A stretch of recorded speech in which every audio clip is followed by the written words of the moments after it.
Fascism എന്ന് പറയുന്നത് കേവലം സ്വേച്ഛാധിപത്യമോ ഏകാധിപത്യമോ എന്നുള്ളതല്ല.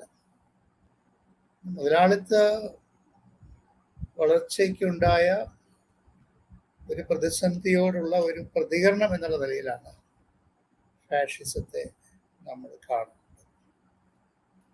പ്രത്യേകിച്ച് 20-ാം നൂറ്റാണ്ടിൻ്റെ ആദ്യ ദശകങ്ങളിൽ ജർമ്മനിയിൽ കുത്തക മുതലാളിത്ത മൊണോപ്പൊളി ക്യാപിറ്റലിസത്തിൻ്റെ ഒരു വലിയ വളർച്ച നമുക്ക് കാണാൻ സാധിക്കും. അപ്പോൾ 20-ാം നൂറ്റാണ്ടിൻ്റെ ആദ്യ ദശകങ്ങളിൽ ജർമ്മൻ സോഷ്യൽ ലൈഫിൽ മൊണോപ്പൊളി ക്യാപിറ്റലിൻ്റെ ഡോമിനേഷന് വേണ്ടിയുള്ള ഒരു വലിയ മൊമെൻറ്റം സംവേഗം നടക്കുകയുണ്ട്. മൂലധനത്തിൻ്റെ കേന്ദ്രീകരണം. ഉദാഹരണത്തിന് 1923-24 കാർട്ടലുകൾ എന്ന് വെച്ചാൽ അവരാണ് പ്രൈസ് ഡിറ്റർമൈൻ ചെയ്യുന്നത്. അഗ്രികൾച്ചർ പ്രോഡക്ട്സിൻ്റെ ആണെങ്കിലും ഇൻഡസ്ട്രിയൽ പ്രോഡക്ട്സിൻ്റെ ആണെങ്കിലും ഇൻഡസ്ട്രീസ് ഒരുമിച്ചൊരു ധാരണയിലെത്തും. എത്ര മാർക്കറ്റിൽ നമ്മൾ റിലീസ് ചെയ്യണം, അതിന് വില എത്ര ഇരിക്കണം എന്നുള്ള ഒരുമിച്ചൊരു തീരുമാനം എടുക്കും. അതാണ് കാർട്ടൽസ് എന്ന്.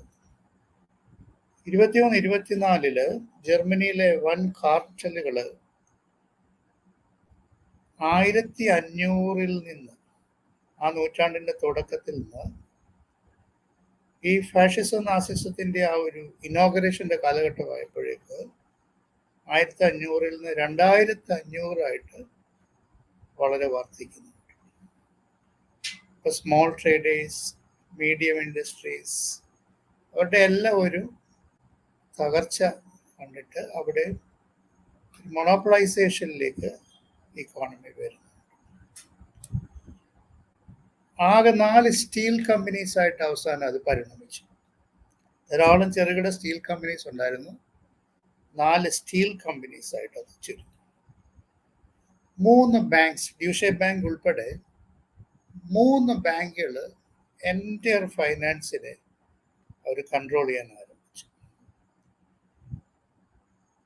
അങ്ങനെ ഫൈനാൻസ് ഇൻഡസ്ട്രി ഈ മേഖലയിലുള്ള ഒരു മൊണോപ്പൊളൈസേഷൻ വരികയാണ് 20-ാം നൂറ്റാണ്ടിൻ്റെ ആദ്യ ദശകങ്ങളിൽ. ഇവിടെ ഒരു വൈരുദ്ധ്യം നടക്കുന്നുണ്ട് അഗ്രികൾച്ചറുമായിട്ടുള്ള. ഈ മൊണോപ്പൊളി ക്യാപിറ്റൽ കാർഷിക മേഖലയുമായിട്ടുള്ള ഒരു വൈരുദ്ധ്യം നമുക്കിവിടെ കാണാൻ സാധിക്കും. ഇതേ കാലഘട്ടത്തിൽ നാഷണൽ ഇൻകത്തിൽ അഗ്രികൾച്ചറിൻ്റെ ഷെയർ 22% നിന്ന് 20% കുറയുന്നുണ്ട്. വേജസ് കുറഞ്ഞു. അഗ്രികൾച്ചർ മേഖലയിൽ വർക്ക് ചെയ്യുന്നവരുടെ വേജസ് കുറഞ്ഞിട്ടുണ്ട്. ഏറ്റവും പ്രധാനം അഗ്രികൾച്ചറൽ പ്രോഡക്ട്സിൻ്റെ പ്രൈസസിൻ്റെ വലിയ തകർച്ച സംഭവിക്കുന്നുണ്ട്. അപ്പോൾ അവിടെ സംഭവിക്കുന്നത് വ്യാവസായിക മൂലധനവും കാർഷിക മൂലധനവും തമ്മിലുള്ള ഒരു വൈരുദ്ധ്യം നമുക്ക് അവിടെ കാണാൻ സാധിക്കും. ഇതിനെ ട്രാൻസെൻഡ് ചെയ്യാൻ, ഇതിനെ മറികടക്കാനായിട്ട് എസ്റ്റേറ്റ് ഓണേഴ്സ് തീരുമാനിച്ചത് മെക്കനൈസേഷൻ തീരുമാനിച്ചു. പക്ഷെ മെക്കനൈസേഷൻ തീരുമാനിക്കുമ്പോഴും വൻതോതിൽ അവർക്ക് ഫൈനാൻസ് വേണം. അവിടെ ഒരു ബാങ്കുകളെ സമീപിച്ച് ബാങ്കുകൾ കൊടുത്തു. അപ്പോൾ അവർ ബാങ്കുകൾക്ക് അവർ ഇൻഡറ്റഡായി, അവർ കടക്കാരായി. മാത്രമല്ല മെക്കനൈസേഷൻ്റെ മെഷീനറി, ക്യാപിറ്റലിസ്റ്റ് അഗ്രികൾച്ചർ വേണമെങ്കിൽ അതിന് കെമിക്കൽ ഫെർട്ടിലൈസേഴ്സ് വേണം. ഇതിനെല്ലാം കൺട്രോൾ ചെയ്തുകൊണ്ടിരുന്നത് ബിഗ് ഇൻഡസ്ട്രിയൽ ക്യാപിറ്റലാണ്. അപ്പം മൊണോപ്പൊളി ഇൻഡസ്ട്രിയൽ ക്യാപിറ്റലും എസ്റ്റേറ്റ് ഓണേഴ്സും തമ്മിലുള്ള വൈരുദ്ധ്യത്തെ റിസോൾവ് ചെയ്യാൻ വേണ്ടി അഗ്രികൾച്ചറിൻ്റെ ക്യാപിറ്റലിസ്റ്റിക് അഗ്രികൾച്ചറിലേക്ക് അവർ പരിശ്രമം ആരംഭിച്ചപ്പോഴും അല്ലെ മെക്കനൈസേഷൻ അവർ ആഗ്രഹിച്ചെങ്കിലും അവർ ഈ ഫൈനാൻസ് ക്യാപിറ്റലിനും ഇൻഡസ്ട്രിയൽ ക്യാപിറ്റലിനും കൂടുതൽ അവർ വിധേയപ്പെടുകയും കടക്കാരാവുകയും ചെയ്തു. മാത്രമല്ല അഗ്രികൾച്ചർ വെച്ച് ഉൽപ്പാദിപ്പിക്കുന്ന ഉൽപ്പന്നങ്ങളുടെ പ്രോസസ്സിംഗ് അത് എസ്റ്റേറ്റ് ഓണേഴ്സ് ചെയ്യുന്നില്ലായിരുന്നു. അത് ഇൻഡസ്ട്രിയൽ ക്യാപിറ്റൽ ഏറ്റെടുത്തു. അപ്പോൾ അതിൽ നിന്നുള്ള പ്രോഫിറ്റ് ഞാൻ ഈ പ്രഭാഷണത്തിന്റെ തുടക്കത്തിൽ പറഞ്ഞു, അഗ്രികൾച്ചർ പ്രൈസസ് ഫോൾ ചെയ്തു, കാർഷികോൽപ്പന്നങ്ങളുടെ വില ഇടിഞ്ഞു. പക്ഷെ കാർഷികോൽപ്പന്നങ്ങളുടെ വില ഇടിഞ്ഞെങ്കിലും കാർഷികോൽപ്പന്നങ്ങൾ ഉപയോഗിച്ചുള്ള സംസ്കരണത്തിലൂടെ ഉൽപ്പന്നങ്ങൾ ഉൽപ്പാദിപ്പിച്ച് ഒരു പ്രോഫിറ്റ് ഉണ്ടാക്കി, അതും ഇൻഡസ്ട്രിയൽ ക്യാപിറ്റലിന്റെ അക്യൂമുലേഷന് സഹായിച്ചു. വലിയ കൺസ്യൂമർ ചെയിൻസ് ഉണ്ടാക്കി, വലിയ മാളുകൾ. 20ാം നൂറ്റാണ്ടിന്റെ 2ാം ദശകമായപ്പോഴത്തേക്ക് വലിയ മാളുകൾ ഉണ്ടാക്കി. ആ മാളുകളിൽ കൂടുതലും വെക്കുന്ന അഗ്രികൾച്ചറൽ പ്രോഡക്ട്സ് ആണ്. ഒരു വശത്ത് കാർഷിക മേഖലയിൽ നിന്ന് ഇത് പ്രൊക്യൂർ ചെയ്യുമ്പോൾ അഗ്രികൾച്ചറൽ പ്രോഡക്ട്സിന്റെ വില കുറഞ്ഞുകൊണ്ടിരിക്കുമ്പോൾ തന്നെ ഈ മാളുകളിൽ പ്രോസസ്ഡ് ഫിനിഷ്ഡ് ആയിട്ട് വെക്കുന്ന പ്രോഡക്ട്സിന്റെ വിലയിൽ ഒരു കുറവ് വന്നിട്ടുണ്ട്. അപ്പോൾ കാർഷിക മേഖലയിലുണ്ടായ ഈ മൂലധനം ഇൻഡസ്ട്രിയൽ ക്യാപിറ്റലിലേക്ക് ട്രാൻസ്ഫർ ചെയ്യുക. അങ്ങനെയാണ് മൊണോപ്പൊളൈസേഷന്റെ ഒരു പ്രധാനപ്പെട്ട ഘട്ടം. എന്നാൽ ഈ ബിഗ് ക്യാപിറ്റലും ഈ മൊണോപ്പൊളി ക്യാപിറ്റലും മീഡിയം ക്യാപിറ്റലും തമ്മിലും വൈരുദ്ധ്യങ്ങൾ ഉണ്ടായിരുന്നു. മീഡിയം ക്യാപിറ്റല് ഇടത്തരം വ്യവസായങ്ങൾ, അവര് light industry, medium and small scale light ഇൻഡസ്ട്രിയിലാണ് അവർ കോൺസെൻട്രേറ്റ് ചെയ്തത്. എന്നാൽ ബിഗ് ഇൻഡസ്ട്രി ഹെവി ഇൻഡസ്ട്രിയിലാണ് അവർ കോൺസെൻട്രേറ്റ് ചെയ്തത്. അപ്പോൾ ഇവർ തമ്മിൽ എപ്പോഴും ഒരു കോൺഫ്ലിക്റ്റ് ഉണ്ടായിരുന്നു. ടൂൾസ്, റോ മെറ്റീരിയൽസ്, ഇതെല്ലാം ഉണ്ടാക്കുന്നത് ഈ ഹെവി ഇൻഡസ്ട്രി വഴിയാണ്. കാർ ഉണ്ടാക്കണമെങ്കിൽ ഹെവി ഇൻഡസ്ട്രി വഴിയാണ് സാധിക്കത്തുള്ളൂ. അപ്പൊ അതിൻ്റെ പ്രൈസസ് എപ്പോഴും കൺട്രോൾ ചെയ്തിരുന്ന ഈ കാർട്ടൽസ് ആയിരുന്നു. അതുകൊണ്ട് ഈ ബിഗ് മൊണോപ്പൊളി ക്യാപിറ്റലും ഈ മീഡിയം ലെവൽ ക്യാപിറ്റലും തമ്മിലും സംഘർഷങ്ങൾ ഉണ്ടായിരുന്നു. ഒരു വശത്ത് മൊണോപ്പൊളി ക്യാപിറ്റലും അഗ്രികൾച്ചറൽ ക്യാപിറ്റലും തമ്മിലുള്ള സംഘർഷം, രണ്ട് ബിഗ് ക്യാപിറ്റലിൽ തന്നെയുള്ള കോൺട്രഡിക്ഷൻ ഉണ്ട്. 1929 ആയപ്പോഴേക്ക് ഈ വൈരുദ്ധ്യങ്ങൾ കുറെ കൂടെ ഗുരുതരമായി. ബാങ്കുകൾ, ഇവരുടെ ഫൈനാൻസിങ് നടത്തുന്ന എല്ലാം ബാങ്കുകളാണ്. സ്റ്റേറ്റ് എന്തെങ്കിലും സബ്സിഡീസ് കൊടുക്കുന്നുണ്ടെങ്കിൽ അത് ബാങ്കുകൾ വഴിയാണ്. സ്റ്റേറ്റ് ഗ്രാന്റുകൾ മുഴുവൻ ബാങ്കുകൾ വഴിയാണ്. Big finance capital monopolize the financial aid of the states. അപ്പോൾ ഇൻഡസ്ട്രിയൽ ക്യാപിറ്റലും ബിഗ് ബാങ്കിങ് ക്യാപിറ്റലും തമ്മിലുള്ള വൈരുദ്ധ്യങ്ങളുണ്ട്. നിരവധി തരത്തിലുള്ള കോൺട്രഡിക്ഷൻസ് ആണ്. ഇതെപ്പോഴും അതിൽ വിജയിച്ചുകൊണ്ടിരുന്നത് ഇൻഡസ്ട്രിയൽ ക്യാപിറ്റൽ. പക്ഷെ 1929 ആയപ്പോഴേക്ക് ഇൻഡസ്ട്രിയൽ ക്യാപിറ്റൽ ഉൾപ്പെടെയുള്ളവർ ബാങ്കിൽ നിന്നുള്ള വായ്പ വൻതോതിൽ എടുക്കുകയും അവര് മൊണോപ്പൊളി ക്യാപിറ്റലിന്റെ എക്സ്പാൻഷൻ ശ്രമിക്കുകയും ചെയ്തപ്പോൾ ഏറ്റവും വലിയ മൂലധന ശക്തി അവിടെ ഫൈനാൻസ് ക്യാപിറ്റലായിട്ട് മാറി, ബാങ്കിങ് ക്യാപിറ്റലായിട്ട് മാറി. ചുരുക്കത്തിൽ domination of the industry by the banks, ഇങ്ങനെയുള്ള നിരവധി വൈരുദ്ധ്യങ്ങൾ ജർമ്മനിയുടെ മൊണോപ്പൊളൈസേഷൻ ഈ 2ാം ദശകങ്ങളിൽ കണ്ടു. 20ാം നൂറ്റാണ്ട് വലിയ മൂലധനത്തിന്റെ വളർച്ച, കാർഷിക മേഖലയുടെ തളർച്ച, ഇടത്തരം വ്യവസായങ്ങളുടെ തളർച്ച, ബാങ്കുകളുടെ വളർന്നു വരുന്ന ആധിപത്യം, ഇതെല്ലാമായിരുന്നു അവിടുത്തെ കുത്തക മൂലധനത്തിന്റെ പ്രത്യേകത. ഇങ്ങനെ കുത്തക മൂലധനം ശക്തിപ്പെട്ടപ്പോൾ വർക്കിംഗ് ഡേയുടെ സമയം ദീർഘിപ്പിച്ചു. 8 മണിക്കൂറായിരുന്നത് 9 മണിക്കൂറാക്കി തൊഴിലാളികൾ ജോലി ചെയ്തു. Cancellation of social benefits, insurance, hospital, education മേഖലകളിൽ സ്റ്റേറ്റ് കൊടുക്കുന്ന സബ്സിഡികളെല്ലാം അവസാനിപ്പിച്ചു. ക്യാൻസലേഷൻ ഓഫ് ബ്രെഡ് സബ്സിഡീസ്, ഏത് പാവപ്പെട്ടവർക്കും ബ്രെഡ് മേടിച്ച് ജീവിക്കാം, അവിടെ പട്ടിണി കിടക്കേണ്ടി വരത്തില്ല. ആ ബ്രെഡ് സബ്സിഡി അവസാനിപ്പിച്ചു. റെയിൽവേ ഡീനാഷണലൈസ് ചെയ്തു, പ്രൈവറ്റൈസ് ചെയ്തു. ലോക്കൗട്ട് സ്ഥിരമാക്കി. ലേബർ എപ്പോഴെങ്കിലും അസ്വസ്ഥമാകുന്നുണ്ടെങ്കിൽ ഈ മൊണോപ്പൊളി ക്യാപിറ്റൽ ലോക്കൗട്ടിന് ഒരു മാർഗമാക്കി. ചുരുക്കത്തിൽ ഒരു ജനാധിപത്യ പ്രക്രിയയിലൂടെ കടന്നുപോയിക്കൊണ്ടിരുന്ന ജർമ്മനിയിൽ മൂലധന ശക്തികളെ പിടിമുറുക്കിയതോടുകൂടി അന്ന് വരെ അവിടെ ഉണ്ടായിരുന്ന ഒരു സാമൂഹിക ബാലൻസ് അത് അവസാനിക്കുകയും മൂലധനത്തിന്റെ കേന്ദ്രീകരണം, കോൺസെൻട്രേഷൻ ഓഫ് ക്യാപിറ്റൽ ഉണ്ടാവുകയും അത് പൊളിറ്റിക്സിൽ റിഫ്ലക്ട് ചെയ്യുകയും ചെയ്തു. 1925 നാസി പാർട്ടിയിൽ കേവലം 27,000 അംഗങ്ങൾ മാത്രമേ ഉണ്ടായിരുന്നു. 1927 ആയപ്പോൾ അത് 72,000 അംഗങ്ങളായി. 1928 1,80,000 പേരായി. 1929 ആയപ്പോഴേക്ക് 1,78,000 അംഗങ്ങൾ നാസി പാർട്ടി ചേർന്നു. ഇതാണ് അതിൻ്റെ ഇക്കണോമിക്സ് ഭാഗം എന്ന് പറയുന്നത്. ഈ നാസികളുടെ ടേക്ക് ഓവറിൻ്റെ ഒരു ഇക്കണോമിക്സ് അതെപ്പോഴും മൂലധന ശക്തികളുടെ പിന്തുണയോടെ. രണ്ടാമത് പൊളിറ്റിക്കൽ ആസ്പെക്ട്സ് ആയിരുന്നു. ഈ ഫാഷിസ്റ്റ് ടേക്ക് ഓവറിൻ്റെ രണ്ടാമത്തെ ആസ്പെക്റ്റ് ലിബറൽ ഡെമോക്രസിയുടെ വലിയ ഫെയിലിയർ.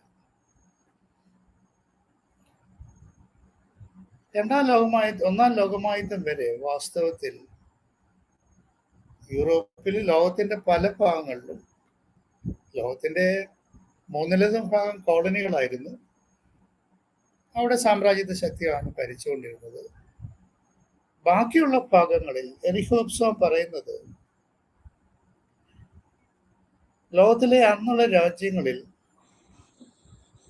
1940 ഒന്നാം ലോകമഹായുദ്ധത്തിനും രണ്ടാം ലോകമഹായുദ്ധത്തിനും ഇടയ്ക്കുള്ള കാലഘട്ടങ്ങളിൽ ലിബറൽ ഡെമോക്രസി ഉണ്ടായിരുന്നത് 65 രാജ്യങ്ങളിലുണ്ടായിരുന്നു. ലിബറൽ ഡെമോക്രസി എന്ന് പറയുമ്പോൾ കോൺസ്റ്റിറ്റ്യൂഷൻ ഗവൺമെന്റ് ഉണ്ട്, ഫ്രീ ഇലക്റ്റഡ് അസംബ്ലീസ് ഉണ്ട്, റൂൾ ഓഫ് ലോ എന്ന് പറഞ്ഞാൽ everyone is equal before law, citizens rights ഉണ്ട്, ഫ്രീഡം ഓഫ് സ്പീച്ച് ഉണ്ട്, the society informed by the values of reason, right for free publication, media. ഇങ്ങനെയുള്ള liberal democratic റെജിംസ് 1914 18 അതിന് ശേഷമുള്ള കാലഘട്ടങ്ങൾ ഏതാണ്ട് 65 രാജ്യങ്ങളുണ്ട്. എന്നാൽ 1920 ആയപ്പോഴേക്ക് ഈ ലിബറൽ ഡെമോക്രാറ്റിക് എന്ന് പറയുന്ന രാജ്യങ്ങൾ 35 ആയി. 1938 ഈ ടേക്ക് ഓവറിന്റെ സമയത്ത് 17 രാജ്യങ്ങളായിട്ട് ലിബറൽ ഡെമോക്രസി രാജ്യങ്ങൾ ചുരുങ്ങി. 1944 ആയപ്പോഴേക്ക് ലോകത്ത് 12 രാജ്യങ്ങളെ ലിബറൽ ഡെമോക്രസി രാജ്യങ്ങളായിട്ട് നൽകുന്നു. ബാക്കി രാജ്യങ്ങളിൽ മുഴുവൻ ഡിക്റ്റേറ്റർഷിപ്പ് ഏറ്റെടുത്തു. എവിടെ നിന്നാണ് ഈ ലിബറൽ ഡെമോക്രസിക്ക് ത്രെട്ട് വന്നത്? ഈ ലിബറൽ ഡെമോക്രസിക്ക് ത്രെട്ട് വന്നത് കമ്മ്യൂണിസ്റ്റ് രാജ്യങ്ങളിൽ നിന്നല്ല, കമ്മ്യൂണിസത്തിൽ നിന്നല്ല. 1917 ഒക്ടോബർ വിപ്ലവം പരാജയപ്പെടുത്തിയത് ഏറ്റവും മനുഷ്യവിരുദ്ധമായ സാറിസ്റ്റ് ഭരണകൂടത്തെയാണ്.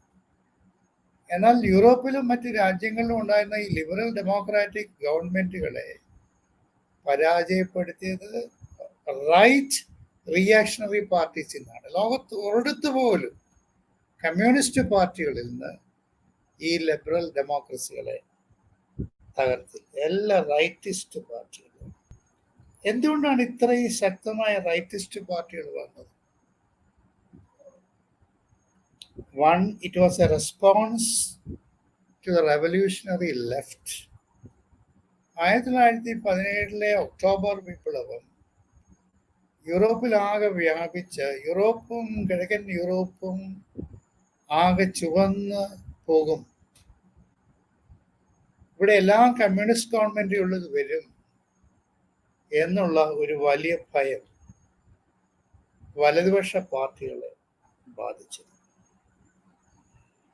അതുകൊണ്ട് ആന്റി കമ്മ്യൂണിസ്റ്റ് പ്രചാരണം ഈ രാജ്യത്തെ വലതുപക്ഷ പാർട്ടികൾ ഏറ്റെടുക്കുകയും ഉദാഹരണത്തിന് സ്പെയിനിൽ ഫ്രാങ്കോ, പോർച്ചുഗൽ സെലാസർ, ഇവരെല്ലാം ഇത് ഏറ്റെടുക്കുകയും റെവല്യൂഷണറി ലെഫ്റ്റിന്റെ എമർജൻസിനോടുള്ള റെസ്പോൺസായിട്ട് ലിബറൽ ഡെമോക്രാറ്റിക് റെജീംസിനെ തകർത്തുകൊണ്ട് അവിടെയെല്ലാം ഏകാധിപത്യം സ്ഥാപിക്കുകയും ചെയ്തത് ഫാഷിസത്തിന് നല്ല ഒരു വളമായിട്ട് തോന്നും. കേവലം ബോൾഷെവിസത്തിനെതിരെ ഉള്ള ഒരു റെസ്പോൺസ് മാത്രമായിരുന്നില്ല ഇത്.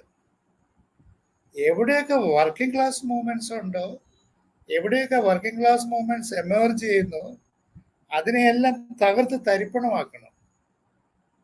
അങ്ങനെ വലതുപക്ഷ പാർട്ടികൾ ശക്തിപ്പെട്ട് അധികാരം പിടിച്ചെടുത്ത് ആ തീരുമാനമാണ് 1917 റഷ്യൻ വിപ്ലവം കഴിഞ്ഞപ്പോൾ ആദ്യം കൊന്ന റോസ ലക്സംബർഗിന്.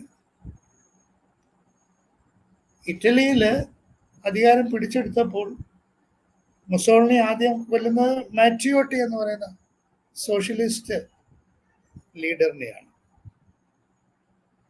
അപ്പോൾ ഫാഷിസത്തിനും നാസിസത്തിനും ഏറ്റവും വളക്കൂറായിട്ട് വന്നത് വലതുപക്ഷ പാർട്ടികളുടെ ശക്തീകരണമാണ് ഈ രാജ്യങ്ങൾ. ഈ പാർട്ടികൾ ഒന്നുകിൽ ജർമ്മനിയെയും ഇറ്റലിയെയും പോലെ ഫാഷിസ്റ്റ് നാസിസ്റ്റ് പാർട്ടികളെ പോലെ ആകാൻ ശ്രമിച്ചു, അല്ലെങ്കിൽ അവരുടെ ആരാധകരായിട്ട് തന്നെ മാറും, അവരുടെ രീതികൾ തന്നെ അനുധാവനം ചെയ്തു.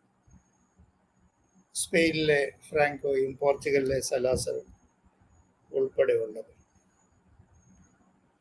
ആരായിരുന്നു ഈ ഫാഷിസ്റ്റ് പാർട്ടികളുടെ ഒരു സോഷ്യൽ ബേസ് എന്ന് പറയുന്നത്? എന്തായിരുന്നു? ഇടത്തരക്കാരായിരുന്നു ഇതിന്റെ ഒരു കോർ ബേസിസ് എന്ന് പറയുന്നത്. നിക്കോ പൗലിൻസാസിസ് പറയുന്നത്, അദ്ദേഹത്തിന്റെ ഏറ്റവും സെമിനൽ വർക്കുണ്ട് ഫാഷിസം ആൻഡ് ഡിക്റ്റേറ്റർഷിപ്പ്. അദ്ദേഹം ജർമ്മനിയെ കുറിച്ചാണ് കൂടുതൽ പഠിച്ചിരുന്നത്. അദ്ദേഹം പറഞ്ഞ ഫാഷിസ്റ്റ് നാസി പാർട്ടിയിലെ അധികാരം ഏറ്റെടുക്കുമ്പോൾ 30% സ്റ്റുഡൻസ് ആയിരുന്നു,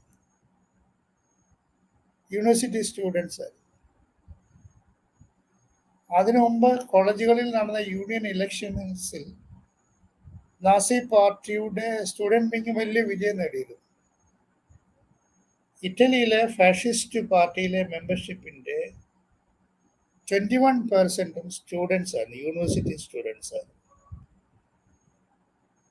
സെൽഫ് എംപ്ലോയിഡ് ആയിട്ടുള്ള ആളുകൾ ഉണ്ടായിരുന്നു, വൈറ്റ് കോളർ വെള്ളക്കോളർ ജോലി ചെയ്യുന്നവരുണ്ടായിരുന്നു. ഇവരൊക്കെയായിരുന്നു ഇതിന്റെ കോർ സോഷ്യൽ ബേസ് എന്ന് പറയും. ഈ രാജ്യങ്ങളിൽ മിഡിൽ ക്ലാസ് കുറെ ഡെസ്പറേറ്റ് ആയിരുന്നു. ഒന്നാം ലോകമഹായുദ്ധം കഴിഞ്ഞപ്പം ജർമ്മനിയും ഇറ്റലിയും ഒക്കെ തകർന്ന് തരിപ്പണമായി. മൊണോപ്പൊളി ക്യാപിറ്റലിന്റെ അഡ്വാൻസ്മെന്റ്, അഗ്രികൾച്ചറിന്റെ തകർച്ച, ചെറുകിട ഇൻഡസ്ട്രിയുടെ തകർച്ച, മീഡിയം ക്യാപിറ്റലിന്റെ സ്ട്രഗിള്, അൺഎംപ്ലോയ്മെന്റ്, ഈ രാജ്യങ്ങളെ ഡിസാം ചെയ്തു. ഇവർക്ക് ആയുധങ്ങൾ നിർമ്മിക്കാൻ ഇനി അവകാശമില്ല, ഡിസാം ചെയ്തു. ആർമിയെ പിരിച്ചുവിട്ടു. അങ്ങനെ വന്നപ്പോൾ ഇനി എന്താ നമ്മുടെ ഒരു ഭാവി എന്നുള്ള ഒരു വലിയ ആശങ്ക ഈ മിഡിൽ ക്ലാസ്സിനുണ്ടായിരുന്നു. മൊണോപ്പൊളി ക്യാപിറ്റലിൽ ഈ പ്രശ്നങ്ങളൊന്നുമില്ല, അവരെ സംരക്ഷിക്കുമെന്ന് മുസോളിനിയും പറഞ്ഞിരുന്നു. അതുകൊണ്ട് ഈ മിഡിൽ ക്ലാസ്സിന് എപ്പോഴും ഒരു അരക്ഷിത ബോധമുണ്ട്. ഒരു സ്റ്റേബിൾ ഗവൺമെന്റ് ഉണ്ടായില്ലെങ്കിൽ ഒരു അരക്ഷിത ബോധമുണ്ട്. അതുകൊണ്ട് അവരെല്ലാവരും ഹിറ്റ്ലറിന്റെയും മുസോളിനിയുടെയും പിന്നാലെ കൂടുകയാണ് ചെയ്തത്. അവർക്കൊരു പൊതുശത്രുവിനെ വേണം. ആ പൊതുശത്രുവിനെ അവർ കണ്ടെത്തി. ഈ രാജ്യങ്ങളുടെ വളർച്ചയിൽ അവരൊരു പൊതുശത്രു യഹൂദന്മാരാണ്. യഹൂദന്മാരുടെ യൂണിവേഴ്സൽ പ്രസൻസ് ഉണ്ടായിരുന്നു ലോകത്തെല്ലായിടത്തും.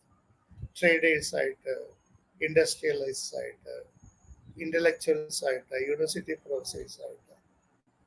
വാസ്തവത്തിൽ ഇറ്റലിയിൽ ആദ്യ കാലഘട്ടത്തിൽ ഈ ആന്റി സെമിറ്റിസം എന്ന് പറയുന്നത് ഒന്നും ഇല്ലായിരുന്നു. അവർക്ക് ആ ഒരു കാര്യമേ ഇല്ലായിരുന്നു. ജർമ്മനിയിലാണ് വാസ്തവത്തിൽ ഈ യഹൂദന്മാർക്ക് എതിരെ അവരെ ഐഡന്റിഫൈ ചെയ്ത് അവരാണ് നമ്മുടെ ശത്രു എന്ന് പറഞ്ഞ് ജനങ്ങളെ മൊബിലൈസ് ചെയ്യാനും ഒരുമിച്ച് നിർത്താനും ഒരു പൊതു ശത്രു വേണമല്ലോ. അങ്ങനെ വാസ്തവത്തിൽ ജർമ്മനിയിലാണ് തുടങ്ങി. ഇറ്റലിയിൽ വാസ്തവത്തിൽ അങ്ങനെ ഒരു കാര്യമേ ഇല്ലായിരുന്നു. ഹിറ്റ്ലറും മുസോളിനിയും പറഞ്ഞത് ഈ ഒന്നാം ലോകമഹായുദ്ധത്തിൽ നമ്മുടെ രാജ്യങ്ങളുടെ തകർച്ചയുടെ ഏറ്റവും പ്രധാനപ്പെട്ട കാര്യം ഇവിടെ ഉണ്ടായിരുന്ന ഈ ലിബറൽ ഡെമോക്രാറ്റിക് റെജിംസ് ആണ്. അതിനെ തകർക്കണം.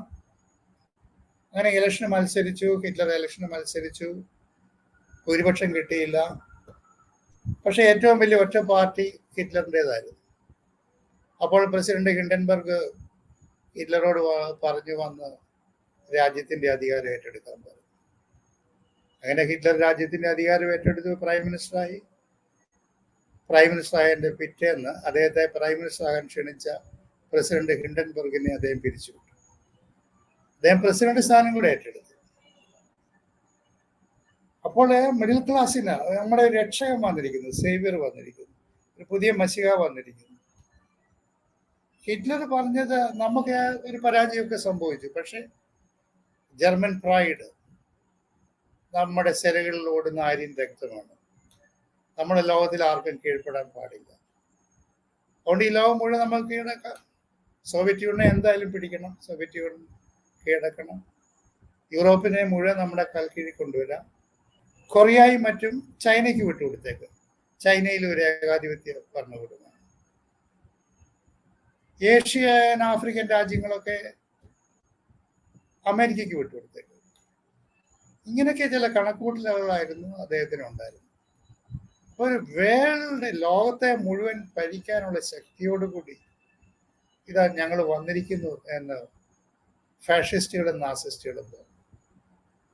പ്രത്യേക കുപ്പായം, കരിങ്കുപ്പായം, ചുവന്ന കുപ്പായം, ബ്ലാക്ക് ഷർട്ട്സ്, അവർക്കൊരു വടി, മുകളിൽ നിന്ന് താഴേക്ക് ഒരു ഹൈറാർക്കി, മുകളിൽ നിന്ന് താഴേക്ക് പറയുന്ന അനുസരിക്കണം.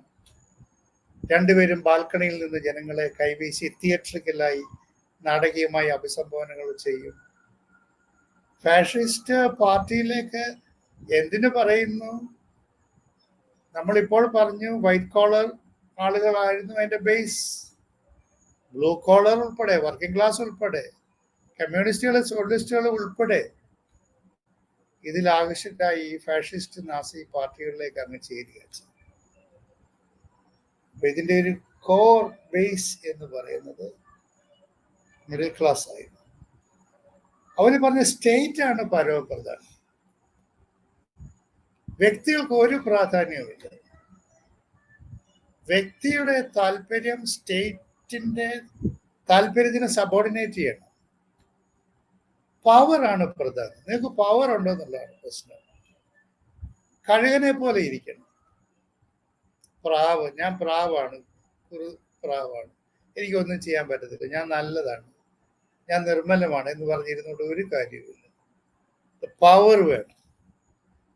ഈ പവർ കൊണ്ട് ലോകത്തെ മുഴുവൻ കീഴടക്കണം, പിടിച്ചെടുക്കണം. ഈ ഒരു ഐഡിയോളജിയിൽ സ്റ്റുഡൻസും യൂത്തും എല്ലാം ആകർഷകരായതിൽ ഒരു സംശയമില്ല. അപ്പൊ ജർമ്മനിയില്, ഇറ്റലിയില്, ഈ രണ്ട് രാജ്യങ്ങളിൽ ഇത് വലിയ ആകർഷകമായിട്ട് തോന്നി. പിന്നീട് ഈ ഫാഷിസ്റ്റ് പ്രവണതകൾ വന്നത് കിഴക്കൻ യൂറോപ്പിലാണ്. അപ്പോൾ കിഴക്കൻ യൂറോപ്പ് സോവിയറ്റ് യൂണിയന്റെ കീഴിലായിരുന്നില്ല. അപ്പോൾ ഈസ്റ്റ് ജർമ്മനി, പോളണ്ട്, യുഗോസ്ലോവാക്യ, റുമേനിയ, ഇതുപോലെയുള്ള നിരവധി രാജ്യങ്ങളുണ്ട്. ആ രാജ്യങ്ങളിലെല്ലാം ഈ ഫാഷിസ്റ്റ് ഗവൺമെന്റുകളുടെ, ജർമ്മനിയെയും ഇറ്റലിയെയും പോലെ, ഹിറ്റ്ലറെയും മുസോളിനെയും പോലെയുള്ള ഭരണാധികാരികളുടെ വലിയ അതോറിറ്റേറിയൻ റെജീംസ് ഈ കാലഘട്ടത്തിൽ രൂപപ്പെട്ട് നമുക്ക് കാണാൻ സാധിക്കും. അതുകൊണ്ട് ഫാസിസം കേവലം ജർമ്മനിയിലും ഇറ്റലിയിലും ഒതുങ്ങി നിന്നില്ല. അത് യൂറോപ്പിലെ മറ്റൊരു വലിയ രാജ്യമായ സ്പെയിനിൽ ഫ്രാങ്കോ ഇതുപോലെ തന്നെ പ്രവർത്തിക്കുകയുണ്ടായി. അവിടെ റെസിസ്റ്റേഴ്സ് ഉണ്ടായിരുന്നു. എന്തുകൊണ്ട് നമുക്ക് ഈ ഫാസിസ്റ്റുകളെ തടഞ്ഞു നിർത്തിക്കൂടാ സ്പെയിനിൽ എന്ന് പറഞ്ഞുകൊണ്ട് അവിടെ സിവിൽ റെസിസ്റ്റൻസ് നടന്നു. സ്പാനിഷ് സിവിൽ വാർ നടന്നു. ലോകത്തിൽ എല്ലായിടത്തുമുള്ള മനുഷ്യാവകാശങ്ങളും നീതിയും, the human person, the dignity of human person, മനുഷ്യാളത്വവും മനുഷ്യാന്തസ് ഉള്ളവരെല്ലാം പറഞ്ഞു നമ്മളിങ്ങനെ ഇരുന്നാൽ മതിയോ, നമുക്കെല്ലാം കൂടെ സ്പെയിനിലേക്ക് പോകാം. അമേരിക്കയിൽ നിന്നും ലോകത്തിന്റെ പല ഭാഗങ്ങളിലും കപ്പലുകളിൽ കയറി സ്പെയിനിലേക്ക് ധാരാളം വോളണ്ടിയേഴ്സ് ചേർന്നു. പക്ഷേ സ്പാനിഷ് ആർമിയോട് എന്ത് ചെയ്യാനാണ്? അവരുടെ റെസിസ്റ്റൻസ് പരാജയപ്പെട്ടു. അങ്ങനെയുള്ള പല അറ്റംപ്റ്റ്സ് ഇതിനിടെ നടക്കുന്നുണ്ട്. ഇപ്പൊ പാരീസിലേക്ക് ഈ ഫാഷിസ്റ്റ് ആർമി വരാതിരിക്കാനായിട്ട് ഒരു ചെറിയ പരിസരം അവിടെ നടന്നിട്ടുണ്ട്. നമ്മളിപ്പം വൈകുന്നേരം നമ്മൾ ഈ കൂടുന്ന പോലെ ചില വീടുകളിൽ കൂടി നമുക്ക് ഈ ഫാഷിസ്റ്റുകളെ ഫൈറ്റ് ചെയ്യണം, പാരീസിലേക്ക് അവരെ കടത്തരുത്. അവർ കോഫി ക്ലബ്ബുകളിൽ, വായനശാലകളിലൊക്കെ കൂടി ഇരുന്ന് ചെറിയ ചെറിയ ഗ്രൂപ്പുകൾ ഉണ്ടാക്കി. അവരെയാണ് റെസിസ്റ്റേഴ്സ് എന്ന് പറയുന്നത്. എന്നാൽ മഹാഭൂരിപക്ഷം ആളുകളും പറഞ്ഞു അതിനെന്താ അവർ വന്നത്, എന്തുവാ, ഒരു കുഴപ്പമൊന്നും വരത്തില്ല എന്ന് പറഞ്ഞ് അവരെ പാരീസ് നഗരത്തിലേക്ക് കൂട്ടിക്കൊണ്ടുവരാൻ ശ്രമിച്ചു. സാർത്തർ അതിനെക്കുറിച്ച് എഴുതിയിട്ടുണ്ട്. അവരെ കൊളാബറേറ്റേഴ്സ് എന്ന് വിളിച്ചു, കൂട്ടിക്കൊടുക്കുവാരെന്ന് വിളിച്ചു. അങ്ങനെ പലതരത്തിലാണ് ഇതിനോടുള്ള റെസ്പോൺസ് രൂപപ്പെട്ടത്. അങ്ങനെ 1923 മുതൽ 1945 വരെ യൂറോപ്പിലെ ഈ പ്രദേശത്ത് നിലനിന്ന ഫാഷിസവും നാസിസവും ഒന്ന് മൂലധന ശക്തികളുടെ സ്വച്ഛന്തമായിട്ടുള്ള വളർച്ചയ്ക്കുള്ള അടിത്തറയിട്ടു. അവർക്കത് ആവശ്യമായിരുന്നു. രണ്ടാമത്, the defeat of the liberal democracy, and this was a response to the emergence of the revolutionary left led by Soviet Union. എന്തുകൊണ്ടാണ് ഫാഷിസത്തെ പൂർണ്ണമായിട്ട് പരാജയപ്പെടുത്താൻ സാധിക്കാഞ്ഞത്? എന്തുകൊണ്ടാണ് ഇത് പുതിയ പുതിയ രൂപത്തിൽ വന്നുകൊണ്ടിരിക്കുന്നത്? അതിന് പ്രധാനപ്പെട്ട കാരണം യുണൈറ്റഡ് സ്റ്റേറ്റ്സിന്റെ തീരുമാനമാണ്. ഈ ഹിറ്റ്ലറും അതുപോലെ തന്നെ മുസോളിനിയുടെ ഇറ്റലിയിലെയും ജർമ്മനിയിലെ ഹിറ്റ്ലർ അദ്ദേഹത്തിന്റെ കാമുകിയുമായിട്ട് അണ്ടർഗ്രൗണ്ടിൽ പോയി ആത്മഹത്യ ചെയ്തു. മുസോളിനിയെ ജനങ്ങൾ തല്ലിക്കൊന്നു. പക്ഷെ ധാരാളം ഈ അക്രമ പ്രവർത്തനങ്ങളിൽ ഈ ഫാഷിസ്റ്റ് പ്രോപ്പഗണ്ടായിലും ജനങ്ങളെ അടിച്ചമർത്തുന്നതിലൊക്കെ പ്രവർത്തിച്ച ഒട്ടേറെ നേതാക്കന്മാരുണ്ട്. അവരെല്ലാം പോയി അഭയം പ്രാപിച്ചത് അമേരിക്കയിലാണ്. അവരെ ഒന്നും വിട്ടുകൊടുത്തില്ല. എന്തിനു പറയുന്നു? സ്പെയിനിലെ ഫ്രാങ്കോയും പോർച്ചുഗലിലെ സലാസറും ജനങ്ങള് തോപ്പിച്ച് അവർ ഫാഷിസ്റ്റുകളാണെന്ന് അവരെ ആരോപിച്ച് അവരെ കോർണർ ചെയ്തിട്ടും അവരെ റീഹാബിലിറ്റേറ്റ് ചെയ്യുന്ന, വീണ്ടും അവരെ അധികാരത്തിൽ കൊണ്ടുവരുന്നത് യുണൈറ്റഡ് സ്റ്റേറ്റ്സിന്റെ തീരുമാനമാണ്. അതുകൊണ്ട് ഈ മൂലധന ശക്തികൾക്ക് പ്രിയങ്കരായ ഈ ഫാഷിസ്റ്റുകളെ റീഹാബിലിറ്റേറ്റ് ചെയ്ത് യുണൈറ്റഡ് സ്റ്റേറ്റ്സ് ആയിരുന്നു. അതിന്റെ എല്ലാ പ്രത്യാഘാത ലോകത്ത് പല ഭാഗങ്ങളിലും ഉണ്ട്. പുതിയ പുതിയ രൂപത്തിലുള്ള ഫാഷിസം. ലാറ്റിൻ അമേരിക്ക, 3 അമേരിക്കയുണ്ട്. കാനഡയും യുണൈറ്റഡ് സ്റ്റേറ്റ്സും ചേരുന്ന North America. Central America, Mexico, Guatemala, El Salvador, Honduras, ഇതുപോലെയുള്ള രാജ്യങ്ങൾ നടുക്കുള്ള, അതാണ് സെൻട്രൽ അമേരിക്ക. പിന്നെ Latin America, Argentina, Brazil, Chile, Uruguay. ഈ രാജ്യങ്ങളിലെല്ലാം ഏകാധിപത്യ ഭരണകൂടങ്ങളായിരുന്നു. ആ ഏകാധിപത്യ ഭരണകൂടങ്ങളെയെല്ലാം അവിടുത്തെ റവല്യൂഷണറി ലെഫ്റ്റ്, കമ്മ്യൂണിസ്റ്റുകളും സോഷ്യലിസ്റ്റുകളും ഒരു ഘട്ടം കഴിഞ്ഞപ്പോൾ ലിബറേഷൻ തിയോളജി, വിമോചന ദൈവശാസ്ത്രം, ധാരാളം കന്യാസ്ത്രീകൾ, വൈദികർ, ഇവരെല്ലാവരും ഈ റവല്യൂഷണറി ഗറില്ല ഗ്രൂപ്പുകൾ ചേർന്ന് ഒരു നീതിയുള്ള സമൂഹം. Latin America is on the verge of A revolution. We have to have a liberation from all forms of exploitation, political, social and economic. ഈ ലാറ്റിൻ അമേരിക്കൻ പ്രദേശങ്ങളെല്ലാം അർജന്റീനയും Brazil, Chile, Uruguay, Paraguay, Mexico, Guatemala, Honduras, El Salvador, ഈ രാജ്യങ്ങളെല്ലാം സ്പെയിനിന്റെയും പോർച്ചുഗലിന്റെയും കോളനികളായിരുന്നു. അവർ സംസാരിക്കുന്നത് 400 വർഷക്കാലം ഇവരുടെ കോളനികളായിരുന്നു. ഈ രാജ്യങ്ങൾ തമ്മിൽ തർക്കമുണ്ടായി. സ്പെയിനും പോർച്ചുഗലും തമ്മിൽ തർക്കമുണ്ടായി. ഏതൊക്കെ രാജ്യം ഞങ്ങൾക്ക് വേണമെന്നുള്ളതിനെ കുറിച്ച്. അവസാനം മാർപ്പാപ്പ ഇടപെട്ടു. മാർപ്പാപ്പ പറഞ്ഞു ഏറ്റവും വലിയ രാജ്യം ബ്രസീൽ, അത് പോർച്ചുഗലിനിരിക്കട്ടെ, ബാക്കി അർജന്റീന, ചിലി, ഈ രാജ്യങ്ങളെല്ലാം സ്പെയിനും കൊടുത്തു. അങ്ങനെ ആ രാജ്യങ്ങളിലെ വിഭവങ്ങൾ മുഴുവൻ യൂറോപ്പിലേക്ക് പോയി. ചെമ്പ്, നിക്കല്, ഗോൾഡ്, കോഫി, ഇതെല്ലാം സമ്പന്നമായൊരു പ്രദേശമായിരുന്നു ഈ ലാറ്റിൻ അമേരിക്ക എന്ന് പറയുന്നത്. 400 വർഷക്കാലം ഈ ലാറ്റിൻ അമേരിക്കയിലെ, സെൻട്രൽ അമേരിക്കയിലെ വിഭവങ്ങൾ മുഴുവൻ സ്പെയിനിലേക്കും പോർച്ചുഗലിലേക്കും പോയി. അങ്ങനെ വന്നപ്പോഴാണ് അവിടെ ദേശീയ സ്വാതന്ത്ര്യ സമരം ഉണ്ടാകുന്നത്.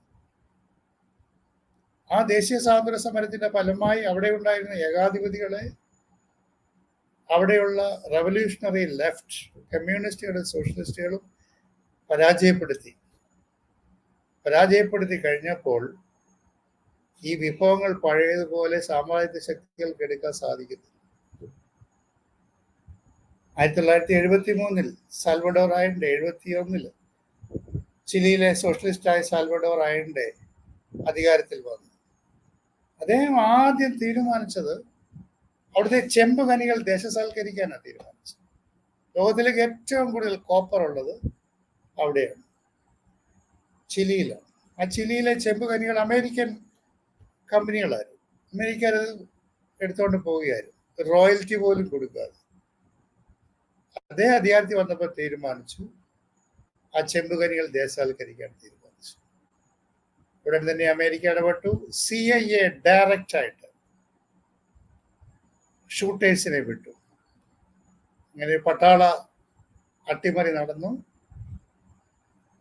ചിലിയുടെ പ്രസിഡന്റ് സാൽവഡോർ അയൻഡെയുടെ ചീഫ് ജനറൽ, പട്ടാള ജനറൽ തന്നെ അദ്ദേഹത്തെ വെടിവെച്ചു പോയി. 1973 സെപ്റ്റംബർ 14. അന്ന് മുതൽ 1973 സെപ്റ്റംബർ മുതൽ പിന്നെ 40 വർഷം ഈ ചിലി ഭരിച്ചത് അദ്ദേഹത്തെ വെടിവെച്ച് വന്ന ജനറൽ പിനോഷെ. ഈ സമയത്തെല്ലാം അമേരിക്കയിലേക്കും ആ വിഭവങ്ങളെല്ലാം അവർക്ക് തിരിച്ച്, നേരത്തെ യൂറോപ്പിലേക്കായിരുന്നെങ്കിൽ ഇപ്പോൾ അമേരിക്കയിലേക്ക് ഈ ചമ്പ്. ഇതെല്ലാ രാജ്യങ്ങളിലാണ്. ബ്രസീലൊരു ഡെമോക്രാറ്റിക് കൺട്രി ആയിരുന്നു. അവിടെ ഏറ്റവും വലിയ എക്സ്പോർട്ട് എന്ന് പറഞ്ഞാൽ ഏത്തപ്പഴമായിരുന്നു. യുണൈറ്റഡ് ഫ്രൂട്ട് കമ്പനി ആയിരുന്നു. അത് അമേരിക്കയിലേക്ക് കൊണ്ടുപോകുമായിരുന്നു. അപ്പോൾ അവിടുത്തെ പ്രസിഡന്റ് ജോ ഗൗലറ്റ് തീരുമാനിച്ചു ഈ കമ്പനിയെ നാഷണലൈസ് ചെയ്യാൻ തീരുമാനിച്ചു. അന്ന് അവിടുത്തെ ജനാധിപത്യം അവസാനിച്ചു. അവിടെ പട്ടാള അട്ടിമറി നടത്തി, ജോ ഗൗലറ്റിനെ പുറത്താക്കി. പിന്നെ ഒരു 50 വർഷം ബ്രസീൽ ഏകാധിപത്യത്തിന് കീഴിലായിരുന്നു. പിന്നെ വിമോചന ദൈവശാസ്ത്രത്തിൽ കൂടി വളർന്ന സോഷ്യലിസ്റ്റായ ലൂള അധികാരം പിടിച്ചപ്പോഴാണ് ബ്രസീൽ ജനാധിപത്യത്തിലേക്ക് നയിച്ചത്. ഇങ്ങനെ എല്ലാ രാജ്യങ്ങളും ലാറ്റിൻ അമേരിക്കയിൽ വിഭവങ്ങൾ മുഴുവൻ അപ്പോഴേക്കും ലോകത്തിലെ മൂലധന ശക്തികളുടെ കേന്ദ്രമായിട്ട് 2ാം ലോകത്തിന് ശേഷം മാറിയ അമേരിക്കയിലേക്ക് വരികയാണ്. അപ്പൊ ഈ ലാറ്റിൻ അമേരിക്കയിൽ എല്ലായിടത്തും കൗണ്ടർ റവല്യൂഷൻ നടക്കും. കൊച്ചു രാജ്യങ്ങളിൽ. ഉദാഹരണത്തിന് എൽ സാൽവഡോർ ഒരു കൊച്ചു രാജ്യമാണ്. എൽ സാൽവഡോറിൽ ആകെയുള്ള 14 കാപ്പിത്തോട്ടങ്ങൾ, 14 എസ്റ്റേറ്റുകളായിരുന്നു ആ രാജ്യം മുഴുവൻ. ആ 14 കുടുംബങ്ങളുടേതാണ് ഈ കാപ്പിത്തോട്ടങ്ങൾ. അവിടേക്ക് മാർപ്പാപ്പ ഒരു ബിഷപ്പിനെ അയച്ചു. അവിടെ ലിബറേഷൻ തിയോളജിയിൽ ധാരാളം വൈദികരും കന്യാസ്ത്രീകളും ചേരുന്നത് അറിഞ്ഞിട്ട് മാർപ്പാപ്പ ഒരു ബിഷപ്പിനെ റോമിൽ നയിച്ചു, ബിഷപ്പ് റൊമീറോ. ഈ കന്യാസ്ത്രീകളെ വൈദികരെയൊക്കെ പറഞ്ഞ് മനസ്സിലാക്കാൻ, കമ്മ്യൂണിസത്തിലേക്ക് പോകാതിരിക്കാൻ. പക്ഷെ ബിഷപ്പ് റൊമീറോ അവിടെ ചെന്നപ്പോഴത്തെ കാഴ്ച അങ്ങനെ 14 കുടുംബങ്ങളുടെ വകയാണ് രാജ്യത്തെ വിഭവങ്ങൾ മുഴുവൻ. അദ്ദേഹം ജിമ്മി കാർട്ടറിനെ പ്രസിഡന്റ് എഴുതി, നിങ്ങൾ ഈ എൽ സാൽവഡോറിന് ആയുധം കൊടുക്കരുത്, നിങ്ങൾ കൊടുക്കുന്ന ആയുധങ്ങൾ മുഴുവൻ ഇവിടുത്തെ ജനങ്ങളെ വെടിവെക്കാനാണ് ഉപയോഗിക്കുന്നത്, ഇന്റേണൽ മിലിറ്ററൈസേഷന് വേണ്ടിയാണ് ഉപയോഗിക്കുന്നത്. ആർമി തോക്ക് തിരിച്ചു പിടിച്ചിരിക്കുകയാണ് ജനങ്ങളുടെ. അതുകൊണ്ട് എൽ സാൽവഡോറിന് കൊടുക്കുന്ന സൈനിക സായുധ സഹായങ്ങൾ നിർത്തണമെന്ന് അദ്ദേഹം ആവശ്യപ്പെടുകയാണ്. അങ്ങനെ ഒരു മാർച്ച് 1980 മാർച്ച് 24 എൽ സാൽവഡോറിന്റെ തലസ്ഥാനമായ സാൻ സാൽവഡോറിൽ ഇതുപോലെ ഒരു വൈകുന്നേരം ബിഷപ്പ് റൊമീറോ കുർബാന അർപ്പിച്ചുകൊണ്ടിരുന്നപ്പോൾ അമേരിക്ക ഡയറക്റ്റ് ആയിട്ട് വിട്ട 2 ഷൂട്ടേഴ്സ് ചെന്ന് അദ്ദേഹത്തെ മദ്ബഹായിൽ വെച്ച് തന്നെ വെടിവെച്ച് കൊല്ലുകയാണ്. അദ്ദേഹം വെടിവെച്ച്. അപ്പോൾ ലോകത്ത് 45-ൽ ഫാഷിസവും നാസിസവും അവസാനിച്ചെങ്കിലും വിഭവങ്ങളുടെ സ്വച്ഛന്തമായ പ്രവാഹം, മൂലധനത്തിന്റെ പ്രവാഹം, ഒന്നാം ലോക രാജ്യങ്ങൾക്ക് ഈ വിഭവങ്ങൾ വേണം, അവർക്ക് നിലനിൽക്കണമെന്ന്. അതിനുവേണ്ടി ഡെമോക്രാറ്റിക് സോഷ്യലിസ്റ്റ് ഗവൺമെന്റുകളെ എല്ലാം തകർക്കുന്ന ഒരു പുതിയ രൂപത്തിലുള്ള ഫാഷിസം, അതിനെന്ത് പേര് വേണമെങ്കിലും വിളിക്കാം, ഫാഷിസം എന്നോ ഫാസിസം എന്നോ അതോറിറ്റേറിയൻ റെജിംസ്, അതെല്ലാം പുതുതായിട്ട് രൂപപ്പെടുന്ന ഒരു പ്രക്രിയയാണ് നമ്മൾ ലാറ്റിൻ അമേരിക്കയിൽ. യൂറോപ്പിലെ കാര്യം പ്രത്യേകിച്ച് നമുക്ക് പറയേണ്ട കാര്യമില്ല. യൂറോപ്പിൽ കഴിഞ്ഞ 20 വർഷക്കാലമായി പുതിയ ഫാഷിസ്റ്റ് പ്രവണതകൾ വർദ്ധിച്ചു വന്നുകൊണ്ടിരിക്കുകയാണ്. ജർമ്മനിയിലും ഫ്രാൻസിലും സ്കാൻഡിനേവിയൻ രാജ്യങ്ങളിലും യൂറോപ്പിലാകെ ഈയിടെ യൂറോപ്യൻ യൂണിയൻ പാർലമെന്റിലേക്ക് ഒരു ഇലക്ഷൻ നടക്കുകയുണ്ട്. നമ്മൾ യൂറോപ്പിലെ ഒരു രാജ്യത്ത് ഇലക്ഷനിൽ വോട്ട് ചെയ്യുമ്പോൾ 2 വോട്ടുണ്ട്. ഒന്ന് യൂറോപ്യൻ യൂണിയൻ പാർലമെന്റിലേക്കും വോട്ട് ചെയ്യണം, സ്വന്തം രാജ്യത്തെ പാർലമെന്റിലേക്കും വോട്ട് ചെയ്യണം. ഈയിടെ യൂറോപ്യൻ യൂണിയൻ പാർലമെന്റ്, അതിന്റെ ആസ്ഥാനം ബ്രസൽസ് ആണ്. ആ യൂറോപ്യൻ യൂണിയൻ പാർലമെന്റിലേക്ക് നടന്ന ഇലക്ഷനിൽ ഈ നിയോ ഫാസിസ്റ്റുകൾ, ഈ പോപ്പുലിസ്റ്റുകൾ വൻ ഭൂരിപക്ഷം നേടുകയുണ്ടായി. അപ്പൊ യൂറോപ്പ് എവിടേക്കാണ് പോകുന്നത്? ജർമ്മനിയിൽ ഏറ്റവും വലിയ പാർട്ടിയായിട്ട് റാലി ഫോർ ജർമ്മനി വന്നിരിക്കുന്നു. ഫാഷിസ്റ്റുകൾ അധികാരത്തിൽ ഏറ്റവും വലിയ പാർട്ടിയായിട്ട് വന്നു. ഫ്രാൻസിൽ ഫാഷിസ്റ്റുകൾ ഇപ്പൊ അധികാരത്തിൽ വന്നേനെ, നിയോ ഫാസിസ്റ്റുകൾ എന്നാണ് അവരെ വിളിക്കുന്നത്, നവ ഫാസിസ്റ്റുകൾ. അവരുടെ നേതാവാണ് ലീപെൻ. നേരത്തെ അവരുടെ അപ്പനായിരുന്നു, പിതാവായിരുന്നു, ഇപ്പൊ മകളാണ് ഏറ്റെടുത്തിരിക്കുന്നത്, ലീപെൻ. അവർക്ക് 35% വോട്ട് കിട്ടി പാർലമെന്റ് ഇലക്ഷനിൽ. ഇന്ത്യ മുന്നണി ചെയ്ത പോലെ 28 രാഷ്ട്രീയ പാർട്ടികൾ ഒരുമിച്ച് BJP ഇലക്ഷന് തടഞ്ഞു നിർത്തിയതുപോലെ അബ്സല്യൂട്ട് മെജോറിറ്റി BJPക്ക് കിട്ടിയില്ലല്ലോ. അതുപോലെ ഈ പാർലമെന്റ് ഇലക്ഷൻ കഴിഞ്ഞപ്പോൾ അവിടെ മക്രോണിന്റെ സെൻട്രിസ്റ്റ് പാർട്ടിയും കമ്മ്യൂണിസ്റ്റുകളും സോഷ്യലിസ്റ്റുകളും ഇവരെല്ലാം ഇലക്ഷന് പരസ്പരം മത്സരിച്ചവരാണ്. ഒരു പാർലമെന്റ് ഒരുമിച്ച് നിന്ന് ലീപെൻ അധികാരത്തിൽ വരാതിരിക്കാനായി ഇവരിപ്പോൾ ഒരു പുതിയ കോയലീഷൻ രൂപീകരിച്ച് അധികാരത്തിൽ വന്നിരിക്കുന്നു.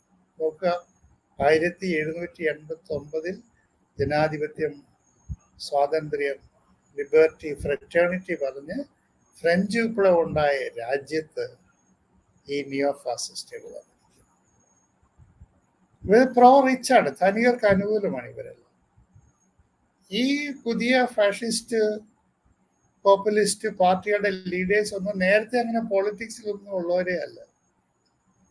ഇവരൊന്നുകിൽ ട്രേഡിൽ നിന്ന് വരുന്നു, വലിയ വ്യാപാരികളാണ്, വലിയ സപ്ലൈ ചെയിൻ സ്റ്റോറുകളുടെയൊക്കെ ഉടമസ്ഥരാണ്, അല്ലെങ്കിൽ വലിയ ഇൻഡസ്ട്രിയലിസ്റ്റുകളാണ്. അപ്പൊ ഞാൻ 50 വർഷം, ഇപ്പോൾ വിജയകുമാർ സാർ പറഞ്ഞു 45 വർഷം ഞാൻ സോഷ്യലിസ്റ്റ് പൊളിറ്റിക്സിലുണ്ടായിരുന്നു. അവിടെ പറഞ്ഞിട്ട് ഒരു കാര്യമില്ല. ഞാൻ ഇത്ര വർഷമായി പോളിറ്റിക്സിൽ പ്രവർത്തിക്കുന്ന ഒരു കാര്യമില്ല. നിങ്ങളുടെ പണമുണ്ടോ? നിങ്ങളാണോ ഏറ്റവും വലിയ ഒരു പണക്കാരൻ? നിങ്ങൾക്ക് അവിടെ ഈ പോപ്പുലിസ്റ്റ് പാർട്ടിയുടെ തലവനായിട്ട് വരാം, അവിടെ പ്രസിഡന്റായിട്ട് വരാം, പ്രൈം മിനിസ്റ്ററായിട്ട് വരാം. ഫിൻലൻഡ്, സ്വീഡൻ തുടങ്ങിയ രാജ്യങ്ങൾ ഇപ്പോൾ വന്നിരിക്കുന്നവരെല്ലാം അങ്ങനെയുള്ളവരാണ്. സ്കാൻഡിനേവിയൻ രാജ്യങ്ങൾ, യൂറോപ്പിലെ പല രാജ്യങ്ങളിലും, നെതർലൻഡ്സ്, ഓസ്ട്രിയ, പോർച്ചുഗൽ, ഇവിടെ എല്ലാം വന്നവരെല്ലാം ഈ ബിസിനസ് ടൈപ്പ് ആളുകൾ. So politics is insulated from economics. ഇക്കണോമിക്സും പൊളിറ്റിക്സുമായിട്ട് ഒരു ബന്ധവുമില്ല. നിങ്ങളുടെ ഇക്കണോമിക്സ് ഉണ്ടോ, പണമുണ്ടോ, അതിനനുസരിച്ചുള്ള പോളിസി നിങ്ങൾക്ക് രൂപപ്പെടുത്താം. അതുകൊണ്ട് എന്ത് സംഭവിച്ചെന്ന് ചോദിച്ചാൽ, ഡെമോക്രാറ്റ്സിൻ്റെയും സോഷ്യലിസ്റ്റിൻ്റെയും കമ്മ്യൂണിസ്റ്റുകളുടെയും ഗ്രീൻസിൻ്റെയും എല്ലാ സോഷ്യൽ ബേസ് തകർത്തുകൊണ്ട് ഈ പോപ്പുലിസ്റ്റുകൾ അധികാരത്തിൽ. മുസ്ലിംസ് ഇവരുടെ ശത്രുക്കളാണ്. നോർത്ത് ആഫ്രിക്കയിൽ ജീവിക്കാൻ ഒരു നിവൃത്തിയില്ലാതെ ഏതെങ്കിലും കപ്പലോ ബോട്ടോ വാടകയ്ക്ക് എടുത്ത് ഈ യൂറോപ്പിലേക്ക് വരുന്നവരെല്ലാം എങ്ങനെങ്കിലും ഒളിച്ചകത്ത് കിടന്ന് അവിടെ കൂലിവേലയ്ക്കായിട്ടൊക്കെ ജീവിക്കും.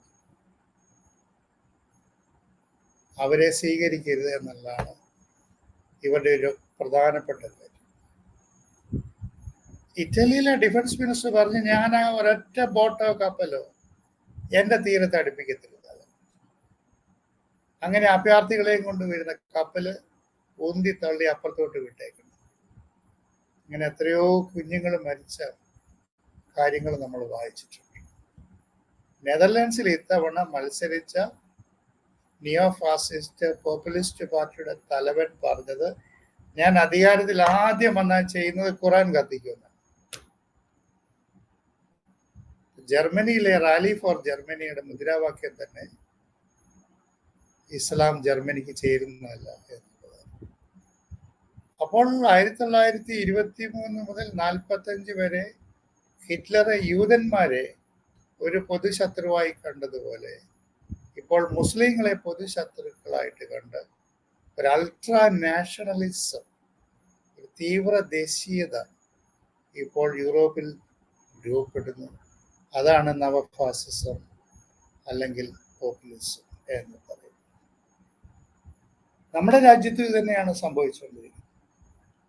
ലോകത്ത് എല്ലായിടത്തും നടക്കുന്ന ഈ നവഫാസിസം അല്ലെങ്കിൽ അൾട്രാ നാഷണലിസം, തീവ്ര ദേശീയത, അത് നമ്മുടെ രാജ്യത്തെയും വളരെ ബാധിച്ചിട്ടുണ്ട്. ഇപ്പോൾ അമേരിക്കയിൽ എലോൺ മസ്ക് പ്രസിഡന്റ് ട്രംപിന്റെ ഇലക്ഷൻ ക്യാമ്പയിന് കൊടുത്ത $200 മില്യൺ. അപ്പോൾ ട്രംപ് ആദ്യം ചെയ്തത് ഈ എലോൺ മസ്കിനെ അദ്ദേഹത്തിന്റെ ക്യാബിനറ്റിന്റെ അഡ്വൈസറാക്കി നിയമിക്കുക എന്നുള്ളത്. അവരാദ്യം ചെയ്തത് നാച്ചുറൽ ബർത്ത് റൈറ്റ് എടുത്തു കളയുക എന്നുള്ളതായിരുന്നു. അമേരിക്കയിലുള്ള പൗരന്മാര് അവരുടെ അമ്മ അവിടെ ഉണ്ടെങ്കിൽ, അല്ലെ അപ്പനോടുണ്ടെങ്കിൽ, ഒരാളോടുണ്ടെങ്കിൽ നാച്ചുറൽ ബർത്ത് റേറ്റ് ആണ്. അവിടെ പ്രസവിച്ചതാണെങ്കിൽ, അവിടുത്തെ അമ്മ അവിടെ പ്രസവിച്ചതാണെങ്കിൽ. പക്ഷെ ഇപ്പൊ അത് എടുത്തു കളഞ്ഞു, നാച്ചുറൽ ബർത്ത് റേറ്റ്. അങ്ങനെ അമേരിക്കയിൽ ജനിക്കുന്ന കുഞ്ഞുങ്ങളെല്ലാം അമേരിക്കൻ സിറ്റിസൺസ് ആകത്തില്ല, അത് എടുത്തു കളഞ്ഞു.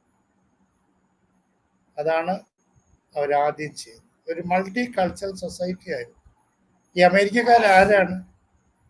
ഇവരെല്ലാം അഭയാർത്ഥികളായിരുന്നു. 500 വർഷം മുമ്പ് ഇംഗ്ലണ്ടിലും യൂറോപ്പിലും മതപീഡനം ഉണ്ടായപ്പോൾ കിട്ടിയ കപ്പലുകളും ബോട്ടുകളും എല്ലാം പിടിച്ച് അതിൽ കയറി രക്ഷപ്പെട്ട് അമേരിക്കയിൽ പോയി 14 സ്ഥലത്ത് താമസിച്ചു. 14 കോളനികൾ ഉണ്ടാക്കി. 1766 ഈ 14 കോളനികളും കൂടി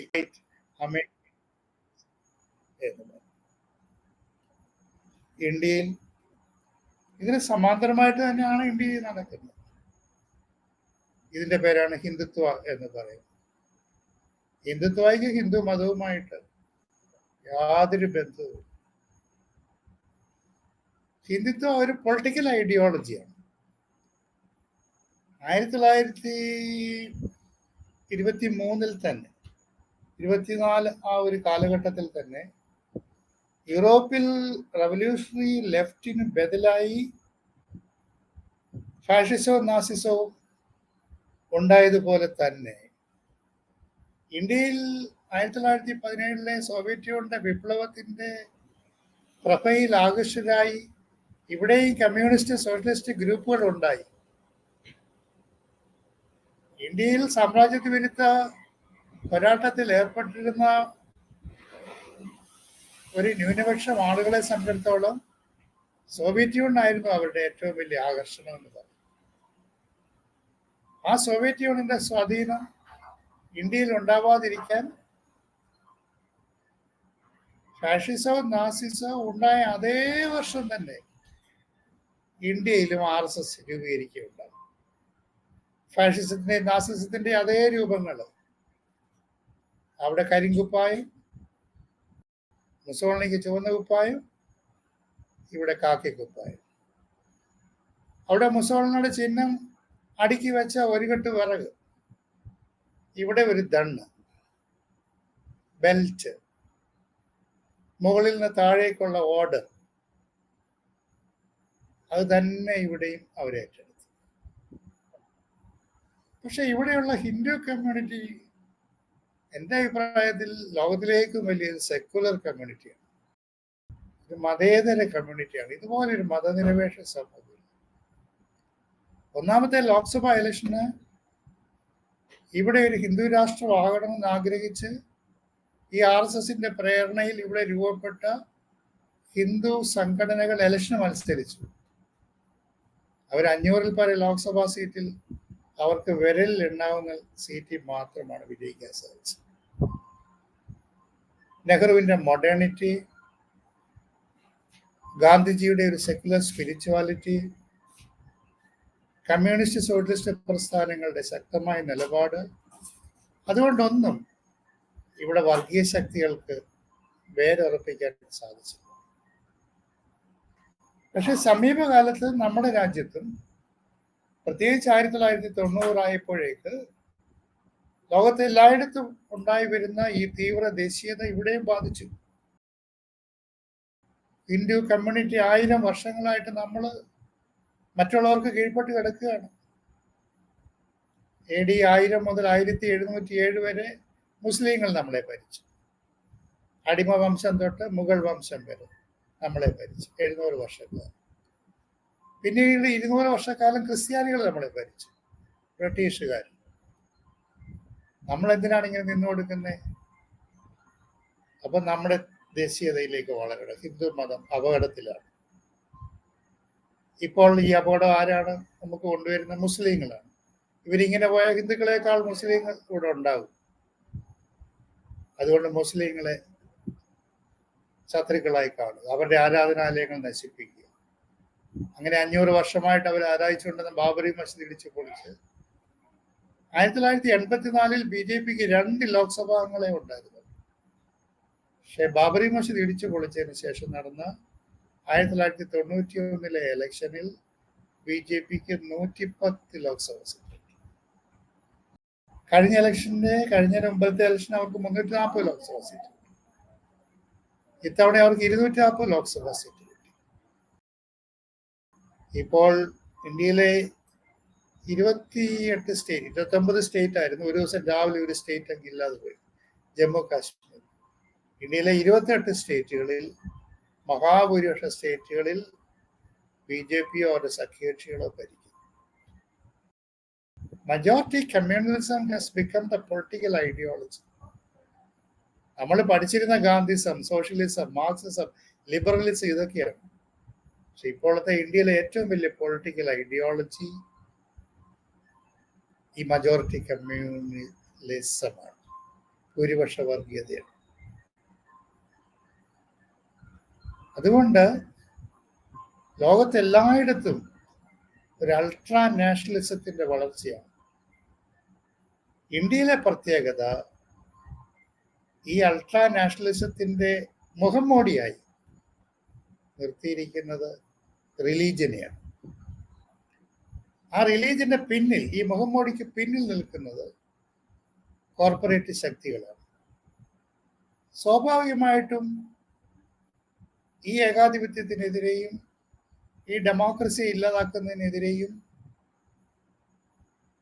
ഈ മൊണോപ്പൊളി ക്യാപിറ്റലിന്റെ വളർച്ചയ്ക്കെതിരെയും ജനങ്ങളുടെ വലിയ എതിർപ്പുണ്ടാകും. പക്ഷെ റിലീജിയനെ മുമ്പിൽ നിർത്തിയിരിക്കുന്നത് കൊണ്ട് ആ എതിർപ്പിനെ ദുർബലമാക്കാനും ജനങ്ങളെ ഭിന്നിപ്പിക്കാനും സാധിക്കും. ഇപ്പൊ മിസസ് നിർമ്മല സീതാരാമൻ കഴിഞ്ഞ ബജറ്റിൽ പറഞ്ഞത്, ഞാൻ നീതി ആയോഗിനോട് ആവശ്യപ്പെട്ടിരിക്കുകയാണ്, ഇനി ഏതെങ്കിലും ഒരു പൊതുമേഖലാ സ്ഥാപനം സ്വകാര്യവൽക്കരിക്കാനുണ്ടോ എന്ന് പരിശോധിക്കാൻ ഞാൻ നീതി ആയോഗിനോട് ആവശ്യപ്പെട്ടിരിക്കുന്നു. ഇത്തവണ അവർ 2 സ്ഥാപനങ്ങൾ കൂടി അവശേഷിക്കുന്നുണ്ടെന്ന് കണ്ടു. ഒന്ന് ഇൻഷുറൻസ്, 2 കോളം. 56 നമ്മുടെ ഇൻഷുറൻസ് ആരംഭിക്കുമ്പോൾ അന്ന് നമുക്ക് 55 കമ്പനികളുണ്ട്, ടാറ്റയുടെ, ബിർളയുടെ, ഗോയങ്കയുടെ ഒക്കെ. ഇൻഷുറൻസിൽ പൈസ കിട്ടാൻ തിരികെ കിട്ടത്തില്ല. അന്ന് ശ്രീമതി ഗാന്ധിയുടെ ഭർത്താവ് ഫിറോസ് ഗാന്ധി പാർലമെന്റിൽ എഴുന്നേറ്റു. ഫിറോസ് ഗാന്ധി പാർലമെന്റിൽ പ്രസംഗിക്കാൻ വരുമ്പോൾ എപ്പോഴും നെഹ്റു ഓടി വരും കേൾക്കാൻ. ഫിറോസ് ഗാന്ധി പറഞ്ഞു, ഇൻഷുറൻസിൽ പൈസ കിട്ടാൻ തിരികെ കിട്ടുന്നില്ല, അതുകൊണ്ട് ഇൻഷുറൻസ് ദേശസാൽക്കരിക്കണമെന്ന് പറഞ്ഞു. അതിന് മറുപടി പറഞ്ഞ അന്നത്തെ ധനകാര്യമന്ത്രി CD ദേശ്മുഖ് പറഞ്ഞു, ശരി, ഇൻഷുറൻസ് ദേശസാൽക്കരിക്കാം. ഈ 55 കമ്പനികളെയും കൂടി ഒരു ഇൻഷുറൻസ് ആക്കി, LIC general insurance. India government ഏറ്റെടുത്തു, 5 കോടി രൂപ മൂലധനമായിട്ട് കൊടുത്തു. 5 കോടി രൂപയ്ക്ക് തുടങ്ങിയ LICയുടെ ഇപ്പോഴത്തെ മൂലധനം 35 ലക്ഷം കോടി രൂപയാണ്. അതിനെ ആശ്രയിച്ച് ജീവിച്ചിരിക്കുന്ന ഏജന്റുമാർ, അതിൽ പ്രീമിയം അടയ്ക്കുന്ന സാധാരണക്കാർ. ഇതുപോലെയുള്ള നമ്മുടെ അവശേഷിക്കുന്ന പൊതുമേഖലാ സ്ഥാപനങ്ങളെല്ലാം യൂറോപ്പിലെ, അമേരിക്കയിലെ യാതൊരു വിശ്വസ്തയില്ലാത്ത ഇൻഷുറൻസ് കമ്പനികൾക്ക് പിച്ചക്കാശിന് എറിഞ്ഞു കൊടുക്കുക. നമ്മുടെ കോൾ, നമ്മുടെ കൽക്കരി, 1 ലോറി കൽക്കരി വാങ്ങാൻ ലൈസൻസ് കൊടുത്താൽ 100 ലോറി ആ ഒറ്റ ലൈസൻസിൽ വാരിക്കൊണ്ട് പോകും. നമ്മൾ ഓർക്കുന്നുണ്ടല്ലോ ഏറ്റവും വലിയ കോൾ സ്കാം. അതുകൊണ്ട് നമ്മുടെ ലോകത്ത് എല്ലായിടത്തും ഉള്ള പോലെ, അമേരിക്കയിലുള്ളതുപോലെ, യൂറോപ്പിൽ സംഭവിച്ചതുപോലെ ഇന്ത്യയിലെ ഫാഷിസം എന്ന് പറയുന്നത് ഇവിടുത്തെ ഹിന്ദുത്വ ശക്തി. ഇന്ത്യയിലെ ഹിന്ദുത്വം അതുകൊണ്ട് ഇപ്പോൾ കഴിഞ്ഞ ഇലക്ഷനിൽ അവർക്ക് വലിയ സ്റ്റണ്ണിങ് ഡിഫീറ്റാണ് ഉണ്ടായത്. 400 സീറ്റ് കിട്ടുമെന്ന് അവർ കരുതി, അവർക്ക് 240 സീറ്റ് മാത്രമേ കിട്ടിയുള്ളൂ. അതുകൊണ്ട് ഇപ്പോൾ RSSനുള്ളിൽ 2 തരത്തിലുള്ള ചിന്തകൾ വന്നിട്ടുണ്ട്. ഒന്ന്, ഗവൺമെന്റ് പോകുന്ന പൊക്കോട്ടെ. ഇപ്പോൾ നിതീഷ് കുമാറിന്റെയും ചന്ദ്രബാബു നായിഡുവിന്റെയും പിന്തുണയിലാണ് നിൽക്കുന്നത്. അത് പോണേ പൊക്കോട്ടെ, ഗവൺമെന്റ് പോണേ പൊക്കോട്ടെ. തീവ്ര ഹിന്ദുത്വയിലേക്ക് തിരിച്ചു പോകണം, അതാണ് ഒരു ആർഗ്യുമെന്റ്. അതുകൊണ്ടാണ് അവർ പറഞ്ഞത് 100 മസ്ജിദുകൾക്ക് അടിയിൽ ശിവലിംഗമുണ്ട്. ആദ്യം നടന്ന സംഭാൽ എന്ന് പറയുന്ന സ്ഥലത്താണ്. ആർക്കിയോളജിക്കൽ സർവേക്കാർ അവിടെ അന്വേഷിക്കാൻ ചെന്നപ്പം അവിടെയുള്ള മുസ്ലിം സഹോദരന്മാരെ എതിർത്തു. അപ്പോൾ തന്നെ അവിടെ വെടിവെച്ചു. 4 മുസ്ലിംസ് അവിടെ വെടിവെച്ചു വീണു. ഒരാൾ ആശുപത്രി വെച്ച് മരിച്ചു. ഇത് 100 സ്ഥലത്ത് നടക്കുകയാണെങ്കിൽ ഇന്ത്യ മുഴുവൻ വീണ്ടും പോളറൈസ്ഡ് ആകും. അതുകൊണ്ട് നമുക്ക് ഒറ്റയ്ക്ക് ഭൂരിപക്ഷത്തിന് തിരിച്ചു വരാം. ഇതാണ് RSSലുള്ള ഒരു ചിന്ത. ഗവൺമെന്റ് പോകുന്ന പോട്ട്. അപ്പം RSS രൂപീകരിച്ചതിന്റെ 100ാം വാർഷികമാണ് 2025. ഫാഷിസത്തിന്റെയും നാസിസത്തിന്റെയും അതേ വർഷം ഈ 100ാം വാർഷികത്തിൽ രാജ്യത്തെ RSSനെ തിരിച്ചു പിടിക്കണം എന്നുള്ള ചിന്തയിലാണ് പോകുന്നത്. അതുകൊണ്ട് രാജ്യത്ത് കൂടുതൽ വർഗീയ സംഘർഷങ്ങൾ ഉണ്ടാവും.